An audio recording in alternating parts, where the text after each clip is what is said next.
67, 65, 66, 67 मध्ये वजन एवढं कमी केलंय. त्यामुळं एकदम क्लास एनर्जी आहे दोघांची पण. जोरदार क्लॅपिंग करू आपण वनिताताईंसाठी. आणि आता आपण जाणार आहोत आजचा आपला टॉपिक. सगळ्यात मेन महत्वाचा आहे. कारण याच्याकडे अति दुर्लक्षित आहे आपण सगळेजण. कुठलं तर मन. पहिल्यांदा या मनाचा ठाव ठिकाणच नाहीये. मनाचं आता सध्याचं स्थान कुठे आहे डॉक्टरांना पण माहिती नाहीये. मग हे सापडत नसणाऱ्या मनावर काम करायला लागलोय आपण. आणि हे सापडत नसणाऱ्या मनावर सापडत नाही नाही जाणवतं पण ते दिसत नाही. अनुभवतो आपण पण ते आपल्याला त्याचं स्थान माहिती नाहीये. आणि ते म्यूट करा ऑल सगळेच जण. आणि माहिती नाहीये तर आपण सगळेच जण आज याच मनाला प्रसन्न कसं ठेवायचं. मन करा रे प्रसन्न. पुढचं नाहीये सांगणार कारण तुम्हाला काय सर्व सिद्धींचे साधन तुम्हाला काय पाहिजे त्या सगळ्या गोष्टी भेटतील. पण कधी भेटणार आहेत मन प्रसन्न असेल तर. आपल्याला वाटतं की सगळं आपल्याला मनाला पाहिजे तसं व्हावं. असं नसतं. तुमचं कर्म काही आहे त्या पद्धतीनं ती स्थिती तुमच्या समोर येणार आहे. आणि त्या स्थितीकडे तुमचा बघण्याचा दृष्टिकोन म्हणजे त्याच्या पाठीमागं मन असतं. एखाद्या व्यक्तीला पॉझिटिव्ह वाटतं, एखाद्या व्यक्तीला निगेटिव्ह वाटतं, एखाद्या व्यक्तीला त्यातनं एज्युकेट होतो, एखादा व्यक्ती त्यातनं हताश होतो. पण हे कशाचं काम आहे? हे मनाचं काम आहे. आणि त्याच मनाला कसं प्रसन्न करायचंय त्याच्यासाठी जाणार आहोत. अर्चिता मॅडम एकदम पॉवरफुल स्पीकर आहेत. जबरदस्त. कारण का की शीघ्र वक्ती येते. आता विषय दिला तर आता घेऊ शकताय. योग शिक्षिका आहे, शिक्षिका आहे. आणि एक चांगलं व्यक्तिमत्व आहे. म्हणजे आपण म्हणतो ना सर्व गुण संपन्न असं व्यक्तिमत्व आहे. त्यामुळे जोरदार क्लॅप करू आपण अर्चिता गिट मॅडम साठी. आणि सुमित सर ऑल म्यूट टाका. Yes sir. Continue Archita.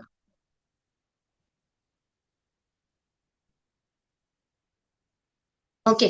Good morning सगळ्यांना. अनम्यूट कर अर्चिता. गुड मॉर्निंग सगळ्यांना. व्याख्यानमालेचा आज पहिला दिवस आणि पहिल्याच दिवशी विषय मिळाला आहे मन करा रे प्रसन्न. सकाळची आपली जी सुरुवात झाली ती खरंच प्रसन्नतेनं झाली. सुरुवात झाली ती ओंकार साधनेने झाली. ओंकाराची धून आपल्या कानामध्ये गेली आणि थोडासा मनातला जो कचरा होता तो बाहेर निघायला मदत झाली. त्याच्यानंतर सुरुवात झाली ती गाण्यांनी. सुंदर गाणी ऐकल्यामुळे जो राहिलेला कचरा होता तो सुद्धा निघून गेला. आणि मस्तपैकी एक्सपिरियन्स ऐकल्यानंतर थोडासा मनामध्ये कुठंतरी अविश्वास स्वतःबद्दल होता ते सुद्धा निघून गेलं. आणि मग सुरुवात झाली ती आजच्या विषयाला. आणि आजचा विषय आहे मन करा रे प्रसन्न.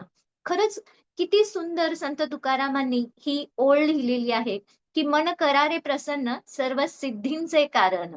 मला सांगा की आयुष्यात सगळ्या गोष्टी जर सिद्ध करायच्या असतील, साध्य करायच्या असतील, तर त्याच्यासाठी सगळ्यात महत्वाचा रोल असतो तो रोल म्हणजे मनाचा असतो. मग आता मन म्हणजे काय नेमकं हेच आपल्याला माहित नाहीये. तुम्हाला मन म्हणजे खरं तर सांगायचं म्हणजे मन म्हणजे विचार, भावना, आठवणी, कल्पना आणि निर्णय या सगळ्यांना मिळून एकत्रित करणं म्हणजे मन असतं. मला सांगा की मनामध्ये असंख्य विचार असतात जे कुणालाही माहित नसतात, फक्त आपल्याला माहित असतात. मनामध्ये वेगवेगळ्या भावना वेगवेगळ्या वेळेला निर्माण होत असतात. त्याचबरोबर जीवनातल्या बऱ्याचशा आठवणी सुद्धा आपण कुठं साठवून ठेवतो? डोक्यात साठवून ठेवतो की मनात साठवून ठेवतो? नक्कीच सगळ्या ज्या आठवणी असतात त्या मनामध्ये साठवलेल्या असतात. नवीन ज्या चांगल्या गोष्टी करायच्या आहेत त्याच्यासाठी ज्या आपण कल्पना करतो, नियोजन करतो, तो नियोजन कुठून करत असतो? तर ते सगळ्या गोष्टींचं नियोजन असतं ते मनातून होत असतं. आणि निर्णय घ्यायचा असेल तर निर्णय घेत असताना सुद्धा मनाचा खूप मोठा रोल असतो.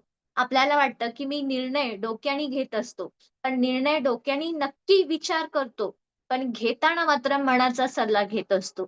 म्हणजेच की मन हा खूप महत्वाचा घटक आहे, एक संस्था आहे. जसं घरात येणारा ऑक्सिजन आपल्याला डोळ्याला दिसतं का? खिडकीतून, दरवाजातून ऑक्सिजन आत येत असतं. आपल्याला ते दिसत नाही. त्याचबरोबर तारेतून वीज घरात येते, ती सुद्धा आपल्याला दिसत नाही, पण ती असते. तसंच मनाचं सुद्धा आहे. मन आपल्याला दिसत नाही, पण मन असतं, फक्त ते ओळखायला लागतं. उदाहरणच द्यायचं असेल तर एक उदाहरण देतो. सकाळी-सकाळी आपण न्यूजपेपर घेऊन बसतो. न्यूजपेपर पकडण्यासाठी हाताचा वापर करतो, वाचण्यासाठी डोळ्याचा वापर करत असतो. आणि ते वाचलेल्या ज्या गोष्टी आहेत, ते स्टोअर करण्यासाठी, समजण्यासाठी, अर्थ लावण्यासाठी मेंदूचा वापर करत असतो. पण अर्थ लावल्यानंतर ती गोष्ट अयोग्य आहे, अयोग्य आहे, काय आहे, कशी आहे, हे करण्यासाठी कशाचा वापर करत असतो? हे करण्यासाठी आपण मनाचा वापर करत असतो. म्हणजे मन हे खूप महत्वाची संस्था आहे. जसं शरीर महत्वाचं आहे, तसं मन सुद्धा महत्वाचं आहे. जशी काळजी आपण आपल्या शरीराची घेतो, तशीच काळजी आपण आपल्या मनाची घेतली पाहिजे. जसं नाण्याला 2 बाजू असतात, काटा आणि छापा, तसं प्रत्येक व्यक्तीच्या जीवनामध्ये 2 गोष्टी असतात. ते म्हणजे एक शरीर आणि मन. आणि म्हणूनच मन खंबीर असणं हे खूप गरजेचं आहे. आणि मन प्रसन्न असेल तर सगळ्या गोष्टी साध्य होत असतात. मला सांगा, की आपल्या जीवनामध्ये जेव्हा एखादी निगेटिव्हिटी येते किंवा संकटं येतात, आपलं काम जर व्यवस्थित होत नसेल, तर आपण काय करतो? आपण कुठल्यातरी ज्योतिषाकडे जातो. त्याला आपला हात दाखवतो, कुंडली दाखवतो, त्याला विचारून घेतो. कुणाकडे तरी जातो, धागा बांधून घेतो, म्हणजे त्याच्यावरती विश्वास असतो. बोटामध्ये कासवाची अंगठी घालतो, त्या अंगठीवरती आपला विश्वास असतो. पण खरं सांगा, त्या निर्जीव धाग्यावरती, अंगठीवरती, ज्या ज्योतिषाचं भविष्य त्याच्याच हातात नाही, तो सांगतो त्याच्यावरती आपण विश्वास ठेवतो. पण कधी स्वतःवरती आणि स्वतःच्या मनावरती विश्वास ठेवतो का हो? नाहीये. कारण आपण आपल्या मनाला पारखतच नाहीये.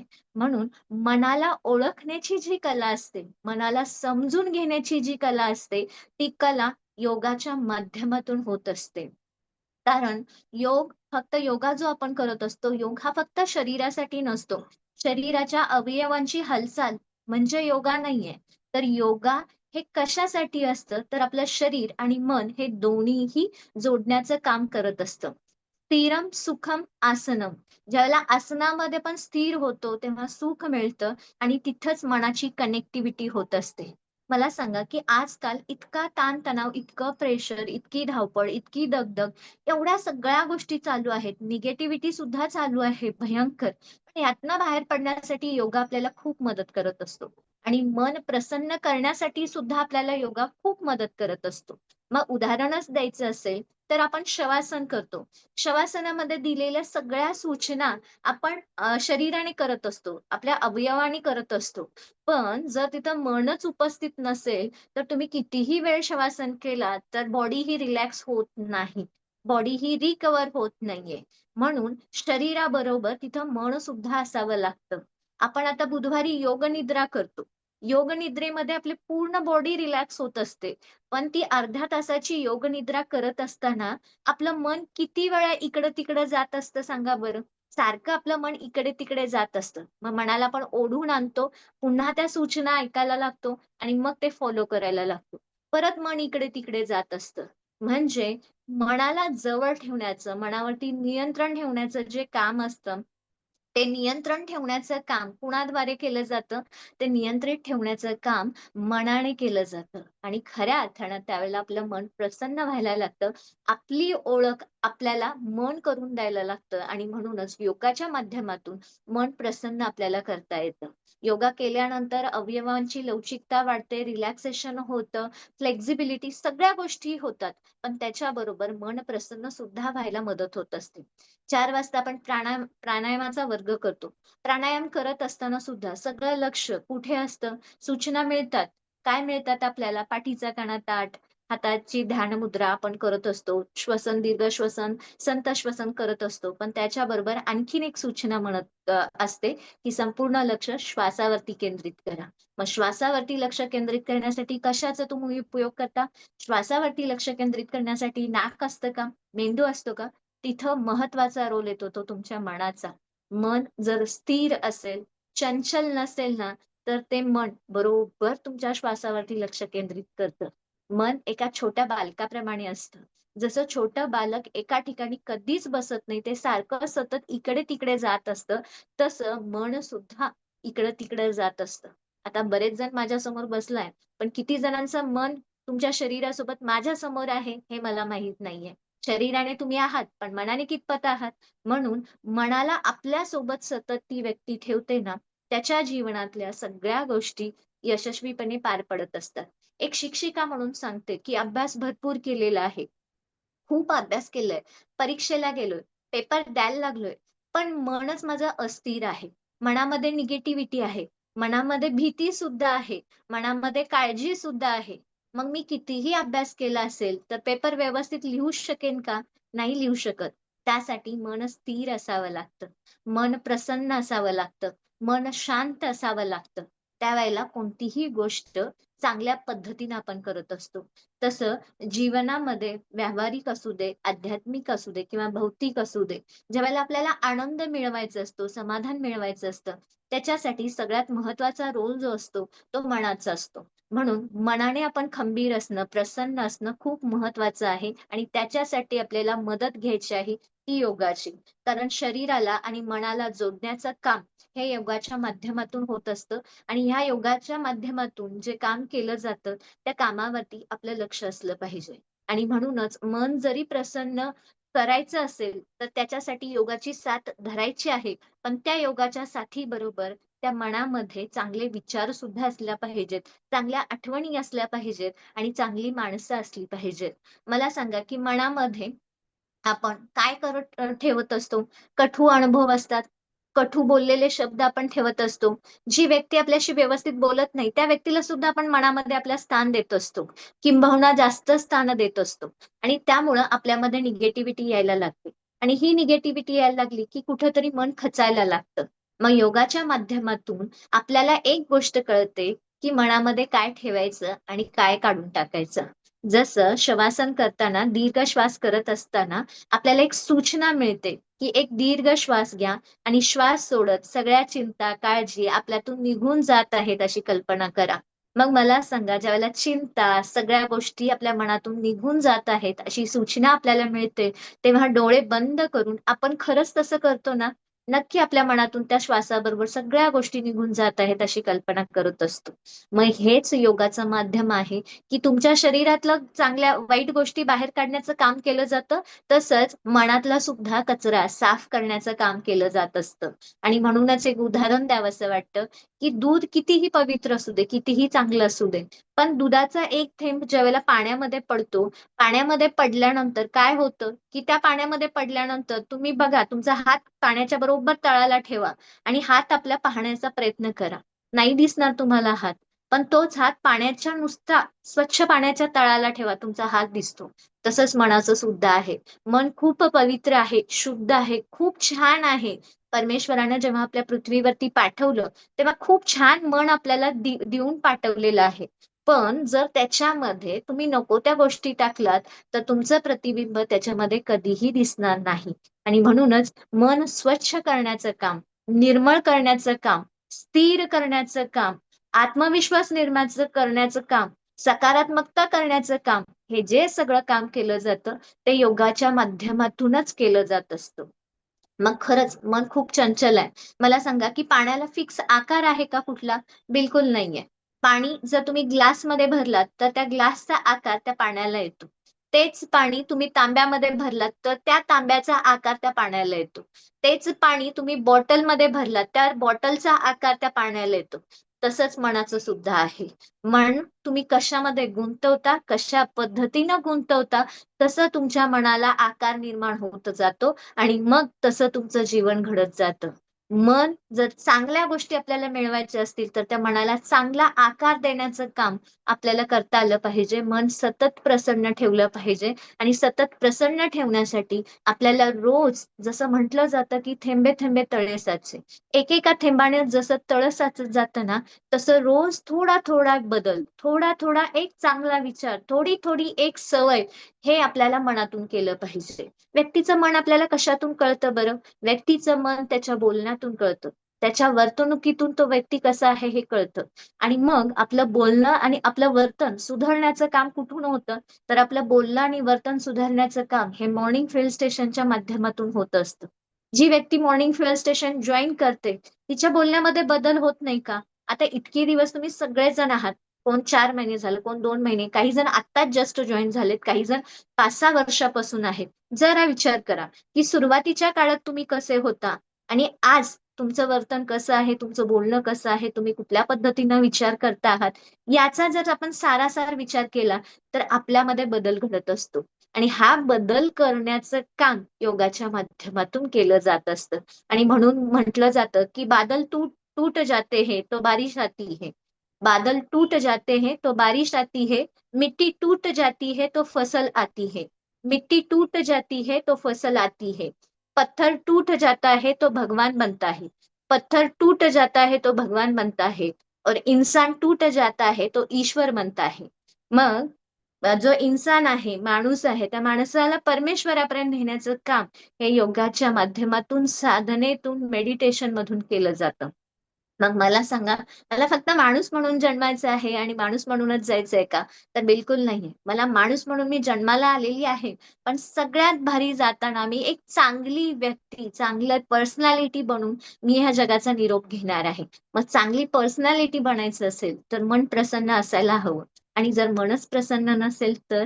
म्हणून जर मन प्रसन्न ठेवायचं असेल, तर सगळ्यात महत्त्वाचा रोल असतो तो मेडिटेशन, ओंकार साधना आणि योगा. मला सांगा, की एखाद्या व्यक्तीने आज सकाळी उठल्या-उठल्या तुम्हाला काहीतरी निगेटिव्ह बोललं किंवा तुमच्यातली काहीतरी चूक दाखवली. दिवसभर काय करता बरं तुम्ही? दिवसभर त्या गोष्टीचा तुम्ही सतत विचार करत बसता आणि तुमचं हे मन सकाळी उठल्या-उठल्या जे फ्रेश असतं, ते फ्रेश असलेलं मन पुन्हा निगेटिव्हिटीमध्ये जायला लागतं.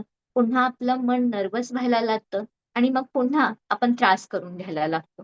मग योगा, ओंकार साधना या साधनेमधून, या ध्यानातून आपल्या मनामध्ये कसं ठेवायच्या, कोणत्या गोष्टी ठेवायच्या, या सगळ्या गोष्टीचं नॉलेज आपल्याला दिलं जात असतं. आणि त्याच्याबरोबर टेन्शन फ्री होण्याचं जे काम आहे, ते टेन्शन फ्री होण्याचं काम सुद्धा केलं जातं. आणि म्हणून एक छोटंसं मला उदाहरण द्यावंसं वाटतं. एका राजाच्या राजवाड्याच्या बाहेर एक व्यक्ती बसलेला असायचा आणि तो व्यक्ती राजाकडे कोण व्यक्ती जाणारी असेल, तर त्या व्यक्तींना तो पाणी द्यायचं काम करायचा. मग एक दिवस राजाला भेटण्यासाठी एक संत त्या राजवाड्यात जात होते. मग त्या संतांना तो पाणी दिला. मग पाणी दिल्यानंतर संतांनी काय म्हटलं, की "मला तहान लागलेली होती. तू मला 1 ग्लास पाणी दिलास, म्हणून त्याच्याजवळ एक छोटी पाटी ठेवलेली होती. त्या पाटीवरती तो संत आत जाताना 1 लिहून आतमध्ये जातो. मग थोडे दिवस असंच चालू असतं. मग कोण ना कोण तर रोज आहे ना त्याला तो पाणी पाजवत असतो. दुसऱ्या दिवशी 2-3 दिवसानंतर पुन्हा एक संत त्या पुन्हा राजवाड्यात जात असतो. मग दुसऱ्या संताला सुद्धा पाणी पाजवतो. मग दुसऱ्या संताला पाणी पाजवल्यानंतर दुसरा संत जो असतो, तो संत काय करतो, की ते 1 जे लिहिलेलं असतं त्याच्या पुढे 1 शून्य वाढवतो. मग 1 शून्य वाढवल्यानंतर ते 10 होतं. मग पहिला संत जेव्हा 1 लिहिलेला होता त्यावेळेला तो राजाला ही गोष्ट माहीत असते, की तो येणाऱ्या-जाणाऱ्या सगळ्या वाटसरूंना पाणी पाजवत असतो. आणि पहिल्या दिवशी जेव्हा संत येऊन गेला, त्या दिवशी त्याच्या पाटीवरती 1 लिहिला, त्यावेळेला राजाने त्या व्यक्तीला आतमध्ये बोलवून ₹1 महिना असं बक्षीस त्या व्यक्तीला देऊन टाकलं. प्रत्येक महिन्याला ₹1 द्यायचा. काही दिवसानंतर दुसरा संत आले. दुसऱ्या संतांनी पुन्हा 1 शून्य वाढवला. मग काही दिवसांनी पुन्हा राजाने त्या व्यक्तीला बोलावलं आणि महिन्याला ₹10 केले. असे 7-8 महिने निघून गेले. 7-8 महिन्यानंतर 3 नंबरचे संत त्या राजवाड्यात राजाला भेटायला आले. त्यांना सुद्धा पाणी पाजवलं. पाणी पाजवल्यानंतर 1 शून्य होतं त्याच्यासमोर आणखीन 1 शून्य त्या संतांनी वाढवलं. मग राजाने त्या व्यक्तीला आतमध्ये बोलावलं आणि मग त्याला महिन्याला ₹100 देऊ केले. मग त्या व्यक्तीला वाटायला लागलं, अहंकार आला. ती व्यक्ती म्हणाली, "आता महिन्याला मला ₹100 मिळतात. मीच का स्वतःहून पाणी द्यायचं? मी एक काम करतो, एक गडीला ठेवतो. त्याला थोडे पैसे देतो महिन्याला ₹1 आणि मी बाकीचे पैसे ठेवून घेतो. म्हणजे मग माझं आयुष्य खूप सुंदर होईल." आणि तो तसंच करायला लागतो. एका व्यक्तीला ठेवून घेतो, त्याला पाणी द्यायला सांगतो आणि हा शेठजी बनून पाठीमागे निवांत बसलेला असतो. मग पहिल्या वेळेस जे संत आलेले होते, ते संत परत त्या ठिकाणी राजवाड्यात भेटायला येतात आणि परत भेटायला आल्यानंतर त्या व्यक्तीकडे पाणी मागतात. त्याला तो व्यक्ती म्हणतो, "थांबा 2 मिनिटं, पाणी देतो." असं म्हणत 5-10 मिनिटं घालवतात. 5-10 मिनिटानंतर ज्या व्यक्तीला त्याने कामावर ठेवलेलं असतं, त्या व्यक्तीला म्हणतो, की "तू आता त्याला पाणी दे." मग तो पाणी देतो. मग संत म्हणतो, "पहिल्या वेळेस आलेलो होतो, तेव्हा तू अगदीने मला नमस्कार केला होतास आणि नंतर आता मी जेव्हा आलो, तेव्हा तू मला पाणी द्यायला 10 मिनिटं वेळ लावलास." त्यावेळेला ती पाणी देणारी पहिली जी व्यक्ती असते, ती व्यक्ती म्हणते, "तुम्ही माझं कुठं काय कल्याण केलंय? फक्त 1 तरी लिहून गेलाय.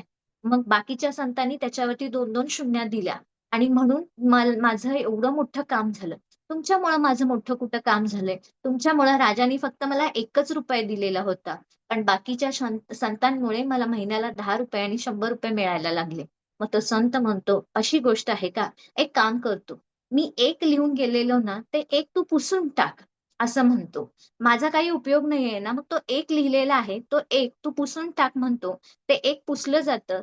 तो संत राजाला भेटून परत निघून जातो. निघून गेल्यानंतर दुसऱ्या दिवशी राजा त्या व्यक्तीला, पाणी देणाऱ्या व्यक्तीला राजवाड्यात बोलवतो आणि म्हणतो, की "आता तुझी काही गरज नाहीये, तू निघून जा." मग त्याला वाईट वाटायला लागतं. कारण ती एक गोष्ट, एक अंक माझ्याकडे होता, म्हणून पाठीमागच्या शून्याला अर्थ होता.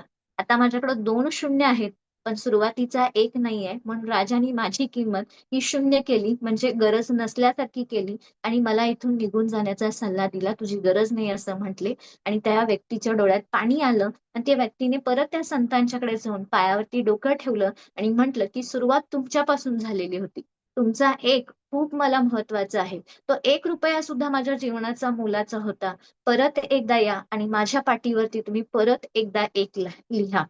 ही पाटी म्हणजे काय आहे माहितीये का? ही पाटी म्हणजे तुमचं मन आहे. त्या मनावरती जे एक आहे ना, एक, ते एक म्हणजे योग साधना, ओंकार साधना आणि ध्यानधारणा आहे. आणि मग त्याच्यानंतर त्या एकच्या समोर तुम्ही कसं बोलता, कसं वर्तन करता, कशा पद्धतीनं कृती करता, हे एक शून्य वाढत जातं. आणि म्हणूनच त्या मनासमोर हे एक अंक नसेल ना, तर बाकी शून्याला कितीही वाढला तरी काही अर्थ लागत नाही. आणि म्हणून हा एक अंक असावा लागतो, एक चांगला असावा लागतो आणि हा एक तुमच्या आयुष्यामध्ये तुम्ही चांगल्या पद्धतीनं निवडला ना, सगळ्या गोष्टी सुखकर व्हायला लागतात आणि किती लकी आहोत. हा एक म्हणजे दुसरा तिसरा काही नाहीये. हे एक अंक म्हणजे ही 87 फॅमिली आहे. ज्या ठिकाणी योगा सुद्धा आहे, ज्या ठिकाणी ध्यानधारणा सुद्धा आहे, ज्या ठिकाणी चांगले विचार सुद्धा आहेत आणि ज्या ठिकाणी तुम्हाला ज्ञान सुद्धा आहे. या सगळ्या गोष्टींचं जे सार आहे, ते सार या इथे एका ठिकाणीच आहे आणि इथूनच आपल्याला प्रगती करायची आहे. म्हणूनच म्हटलं जातं की नळ आपण बंद करतो, पाणी बंद करू शकत नाही. आपण लाईट बंद करू शकतो, पण त्यातली वीज असते ती वीज बंद करू शकत नाही. आपण घड्याळ बंद करू शकतो, पण टाईम बंद करू शकत नाही. तसंच आपलं मन आपल्यासोबत असतं, त्याच्यात चांगलं काय घालायचं हे आपल्यावरती डिपेंड असतं. आपल्यासाठी महत्वाचं असतं. आपण म्हणतो की दूध कोण देतं? तर दूध म्हैस आणि गाय देते, असं म्हटलं जातं. दूध म्हैस आणि गाय देत नाहीत. दूध काढावं लागतं. तसंच मनाचं सुद्धा असतं. मन पॉझिटिव्ह, सकारात्मक, विश्वासमय, प्रसन्न हे असत नाही. त्याला करावं लागतं आणि करावं प्रसन्न करण्यासाठी, प्रसन्न ठेवण्यासाठी त्याच्यामध्ये चांगल्या गोष्टी स्टोअर करण्यासाठी सगळ्यात महत्त्वाचं असते ती म्हणजे योग साधना. जशी आपण मन म्हणजे एक मळ्यासारखं असतं. मळा म्हणजे काय की शेती. शेतीची जशी तुम्ही मशागत करता, ज्या पद्धतीनं मशागत करता, त्या पद्धतीनं मशागत केल्यानंतर त्याच्यामध्ये जे बी वापरता, मग त्याला पाणी घालता आणि मग त्याचं धान्य येतं. त्याच पद्धतीनं मन सुद्धा मळ्यासारखं आहे. त्या मनाची तुम्ही कशी मशागत करता, त्याच्यामध्ये कोणते विचार घालता, त्याच्यामध्ये कोणत्या आठवणी ठेवता, त्याच्यामध्ये कुठल्या कल्पना ठेवता, त्यामध्ये कोणत्या भावना ठेवता, याच्यावरती मन प्रसन्न असतं. मग भावनेचा प्रश्न आला तर सगळ्यात महत्त्वाचं भावना सतत प्रेमाची, आपुलकीची, आपलेपणाची भावना आपण ठेवली पाहिजे. राग, क्रोध, मोह, माया, मत्सर, अहंकार या ज्या वाईट गोष्टी आहेत, ह्या मनातून काढल्या पाहिजेत. म्हणून एक जाता-जाता छोटंसं उदाहरण देते आणि इथंच थांबते. जाताना 1-2 मित्र असतात. एकाचं नाव असतं जिम आणि एकाचं नाव असतं जॉन. हे दोघेही खूप बेस्ट फ्रेंड असतात. व्यवसायात एकमेकांचे पार्टनर असतात. व्यवसाय चांगल्या पद्धतीनं भरभराटीला येतो.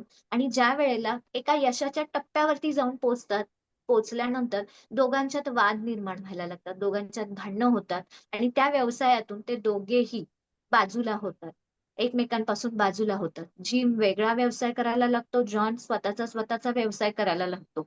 पण हे लहानपणापासून दोघेही चांगले मित्र असतात. पण दोघांच्यात बिझनेसवरून वाद झाल्यामुळं दोघंही सेपरेट होतात आणि सेपरेट होऊन स्वतःचा व्यवसाय चालू करतात.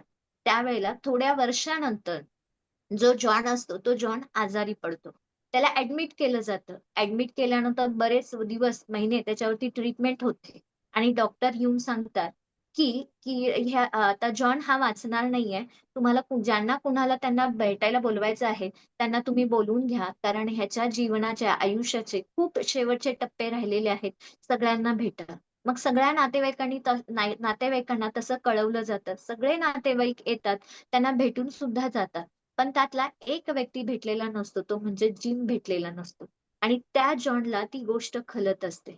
शेवटी तो आपल्या पत्नीला म्हणतो, की जिमला एक फोन लाव आणि त्याला सांग, की मी आता शेवटच्या टप्प्यावरती आहे आणि मला तू भेटायला ये, असं तू निरोप दे. मग जिमला फोन केल्यानंतर पहिल्यांदा आश्चर्य वाटतं, कारण दोघांच्यात बिझनेसमुळे एवढा वाद झालेला होता. एकमेकांशी तोंड पण बघत नव्हते, बोलत नव्हते आणि अचानक जॉनच्या नंबरवरून फोन येतो. त्यावेळेला जिम सुरुवातीला फोन उचलत नाही. दुसऱ्यांदा फोन उचलतो. मग त्याला सांगितलं जातं, की "जॉन हा शेवटच्या टप्प्यात आहे. शेवटच्या घटका मोजायला लागलेला आहे आणि तू लवकर भेटायला ये." ही गोष्ट कळल्यानंतर जिम पाठीमागच्या सगळ्या गोष्टी विसरतो आणि आपल्या मित्राला भेटण्यासाठी त्या हॉस्पिटलमध्ये येतो. दोघे एकमेकांशी भेटतात. दोघांच्या डोळ्यामध्ये पाणी येतं. एकमेकांना मिठी मारतात आणि एकमेकांना मिठी मारल्यानंतर जॉन म्हणतो की "मी आता शेवटच्या टप्प्यात जगणार आहे. मला आता किती दिवसात मी मरेन मला माहीत नाहीये." त्याला जिम म्हणतो की "नाही, तुला जगायचं आहे. आपण एकत्र परत उभं राहूया, करूया." त्यावेळेला जॉन एक गोष्ट सांगतो, "मी जर जगलो ना, तुझं पाठीमागचं जे काही व्याज आहे ना, ते व्याज जे काही मुद्दल माझ्याकडे आहे, जे काही पैसे आहेत, ते मी बिलकुल देणार नाही. ते बुडीत खात्यात जमा होणार." असं त्याला सांगतो. "मी जर जगलो, मेलो तर माझ्यासोबत ते सगळं जाणार आहे. पण जगलो तर मी तुला त्यातला एकही रुपया देणार नाही. मग तू कशाला मला म्हणायला लागलायस, की जग म्हणून. त्यावेळेला मित्र म्हणतो, की तुझ्यापेक्षा जास्त मोलाचं मला पैसे काहीही नाही. तू फक्त नवीन उमेदीनं जग. परत आपण पैसे उभा करूया, परत एकत्र येऊया, असं जिम त्या जॉनला म्हणतो. आणि त्या एका गोष्टीचा परिणाम इतका भारी होतो आणि त्या जॉनच्या तब्येतीमध्ये रोज टप्प्याटप्प्याने सुधारणा व्हायला लागते. रोज तो जिम त्याला भेटायला येतो आणि थोडी-थोडी तब्येत त्याची सुधारायला लागते. आणि तो एक दिवस दवाखान्यातून त्याला डिस्चार्ज सुद्धा मिळतो आणि दोघेही मित्र एकत्र यायला लागतात. गोष्ट सांगण्याची तात्पर्य इतकंच होतं, की लहानपणापासून मोठे झालेले हे मित्र व्यावसायिक कारणामुळे दोघांच्या मनामध्ये क्लेश निर्माण झाला, दोघांच्या मनामध्ये अहंकार निर्माण झाला. दोघे एकमेकांपासून दूर गेले आणि दोघेही एकमेकांपासून दूर गेल्यानंतर मनातला जो क्लेश आहे तो हळू मन पोखरायला लागला. ते पोखरता त्याचा परिणाम शरीरावरती झाला आणि मग जॉन हा दवाखान्यामध्ये ॲडमिट झाला. मग एक गोष्ट तेव्हा लक्षात येते जॉनला, की सगळ्या गोष्टी आपण मेल्यावर सोडून जाणार असतो. मग जिवंतपणीच आपण सोडायला का तयार नसतो? मेल्यानंतर सगळं सुटून जाणार असतं. मग जिवंतपणी एकमेकांच्या बद्दल क्लेश, अहंकार, राग, द्वेष आपण ठेवून का जगतो? ज्या पद्धतीनं लाकडाला जसं ते किडा पोखरत जाते, वाळवी पोखरत जाते ना, तशीच माणसाचं मन सुद्धा एखादा जर चुकीची गोष्ट, चुकीचा विचार, चुकीचं नॉलेज, चुकीच्या सवयी आपल्या मनाला लागल्या ना, ते आतून पोखरत जातात आणि त्याचा परिणाम आपल्या शरीरावरती, आपल्या आरोग्यावरती होत असतो. म्हणून जर आपलं आरोग्य चांगलं ठेवायचं असेल, आपलं छान आयुष्य जगायचं असेल, आनंदी जीवन जगायचं असेल, तर त्याच्यासाठी मन प्रसन्न असावं लागतं. आणि हे प्रसन्न करण्याचं काम शतयुषीच्या माध्यमातून होतं, प्राणायामाच्या माध्यमातून होतं, योग साधनेच्या माध्यमातून होत असतं. त्यामुळे 21 जूनला फक्त संकल्प करू नका, तर शतायुषी फॅमिलीच्या एका व्यक्तीला सांगा, की मी रोज योगा करणार आहे. आमची शतायुषी फॅमिलीचे सगळे लोक इतके सुंदर आहेत, की सकाळी तुम्हाला आठवणीनं कॉल करून उठवतील, "चला जॉइन करा. चला आरोग्याचा रेडिओ ऐका. तुमची काळजी घेतली जाईल. कारण आम्हाला सगळं सोडायचंय, पण माणसांना जोडायचंय आणि म्हणूनच जर मन प्रसन्न ठेवायचं असेल, तर एकच गोष्ट करा. माफ करो, मन को साफ रखो. माफ करा, साफ करा आणि डोक्यामध्ये चांगले विचार, मनामध्ये चांगले विचार, संकल्प, चांगल्या भावना, चांगल्या आठवणी एकत्र घेऊन जावा. आणि ह्याच्यासाठीच आपलं मॉर्निंग फ्युएल स्टेशन हे खूप मदत करत असतं. कारण सकाळचा हे 1 तास तुम्ही आयुष्यात दिलात ना, तर तुमचे दिवसभराचे जे 23 तास आहेत, ते 23 तास खूप सुंदर जातात. मला सांगा, की शतैशी फॅमिलीमध्ये कुणाचा वाढदिवस असेल, सगळे आपण आनंदाने विश करतो. कोण कुठे असतो आपल्याला माहीत पण नाहीये, पण आपण आनंदाने विश करतो. परवा आपण विजय कांबळे सरांचा एक्सपिरियन्स ऐकला त्यांच्या वाढदिवसा दिवशी, त्यावेळेला ते भावनिक झाले. विजय कांबळे सर होते बदलापूर, मुंबईमध्ये. आपण कुठे-कुठे होतो, पण आपल्याही डोळ्यामध्ये पाणी आलंच ना, म्हणजेच काय, की मनामध्ये चांगल्या एकमेकांच्या बद्दल भावना, एकमेकांच्या बद्दल आपुलकी निर्माण करण्याचं जे काम असतं, ते काम मॉर्निंग फिल स्टेशन या माध्यमातून होत असतं. आणि खरोखरच ही जी व्याख्यानमाला चालू केलेली आहे, ही व्याख्यानमाला सगळ्यांना द्या, त्याची लिंक द्या, जास्तीत जास्त लोकांपर्यंत पोहोचा, म्हणजे तुमचं मन प्रसन्न होईल. उद्या एक व्यक्ती तुमचा कोण जॉइन झाला, की तुम्हाला किती प्रसन्न वाटतं, की या व्यक्तीला मी सांगितलं आणि त्या व्यक्तीनं हे जॉइन केलं. ही प्रसन्नता रोज राहिली पाहिजे आणि रोज आपण जेव्हा ताईंचा गुड मॉर्निंगचा शब्द ऐकतो, कानावर पडले, की बघा मन लगेच इकडं-तिकडं गेलं, की ताईंचा आवाज आल्या-आल्या मन पटकन मॉर्निंग फिल स्टेशन जवळ येत असतं. आणि हाच मनाला आपल्यासोबत सतत ठेवण्याचं काम जे केलं जातं, ते म्हणजे मॉर्निंग फिल स्टेशन, ओंकार साधना, प्राणायामाचा वर्ग आणि योगाच्या माध्यमातून होत असतो. आणि हीच गोष्ट तुमच्या आयुष्यामध्ये यश आणि तुम्हाला सगळ्या गोष्टी तुम्हाला मिळवून देणार आहेत. आणि म्हणूनच मन करा रे प्रसन्न, सर्व सिद्धींचे कारण. संत तुकारामांचं हे वाक्य आहे. फक्त कानाने ऐकून, तोंडाने बोलून काहीही उपयोग होणार नाही. त्या पद्धतीने आपल्याला वागता आलं पाहिजे आणि ते वागवण्याचं काम शतायुषी फॅमिलीच्या माध्यमातून होत असतं आणि ते सगळ्यांनी केलं पाहिजे. आणि आज आपण संकल्प करूया, की उद्यासाठी एक छानपैकी एका व्यक्तीला ह्या वाटेवरती, ह्या प्रवासामध्ये आपल्या सोबत घेऊन जाऊया आणि आपल्याबरोबर त्याच्याही जीवनामध्ये प्रसन्नता निर्माण करूया. धन्यवाद ताई.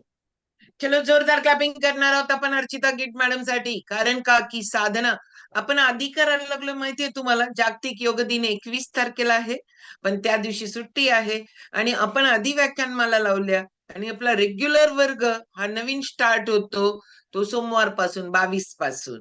त्याच्यामुळं साधना आहे ना ती करावीच लागते. मन असं प्रसन्न राहतं का मनामध्ये 60 ते 80 हजार विचार 24 तासात येत असतात. 60 ते 80 हजारांचा विचारांचा मागोवा घेता घेता ते मन थकून जातं. निगेटिव्ह विचार करायला लागतं. ऑलवेज सगळी दुनिया निगेटिव्ह वाटायला लागते. पण आपण ज्या व्यक्तीबरोबर राहतो, ज्या व्यक्तीच्या विचारांबरोबर राहतो, तसं आपण घडतो. त्यामुळे आज सोपा एक होतं, की मनाला प्रसन्न करायचं असेल, तर मनाला हलकं करावं लागतं. प्रत्येक गोष्ट सोडावी लागते. त्याला पकडून खरंच आहे ना, मेल्यावर सोडण्यापेक्षा आधीच सोडलेलं कसं बरं ना? कारण किती सोपा विचार होता. की आधीच सोडायला पाहिजे, आधीच माफ करायला पाहिजे, आधीच आपल्यावरचं प्रेशर काढायला पाहिजे आणि हे सगळं करता करता आपलं आरोग्य चांगलं ठेवायला पाहिजे. तरी पण आरोग्य बिघडायला लागलं का? हो, 100% बिघडायला लागलंय. मी तुम्हाला सांगते उद्याचा विषय एकदम पॉवरफुल आहे. उद्याचा विषय आहे एक कॉन्फिडन्स तुमच्या सगळ्यांसाठी. डायबिटीज रिव्हर्स होतो का? 100% होतो. मी नाही सांगणार, उद्या डॉक्टर सांगणार आहेत. डॉक्टर नेहाताई. कारण का? की हे होतो ना होतो पण आपण करावं लागणार आहे. का करावं लागणार आहे माहितीये का? ह्या लोकांना आपल्याला तुम्हाला आज वाटेल आज मला डायबिटीस नाहीये. पण 2030 जागतिक आरोग्य संघटना सांगते 10 पैकी 7 ते 8 लोकांना डायबिटीस होईल. हे हा अंदाज आहे जागतिक आरोग्य संघटनेचा.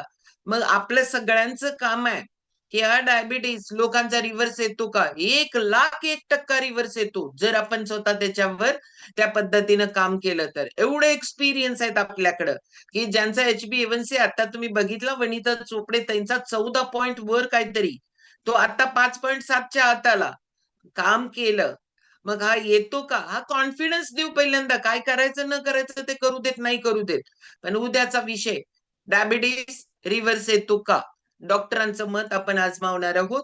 त्यांच्याकडून जाणून घेणार आहोत. छानपैकी विषय आहे. लोकांपर्यंत डायबिटीस लोक शोधू नका. नॉन डायबिटिक लोकांना पण गरज आहे. मी आधीच सांगितलं एवढं भयानकता आहे पुढं.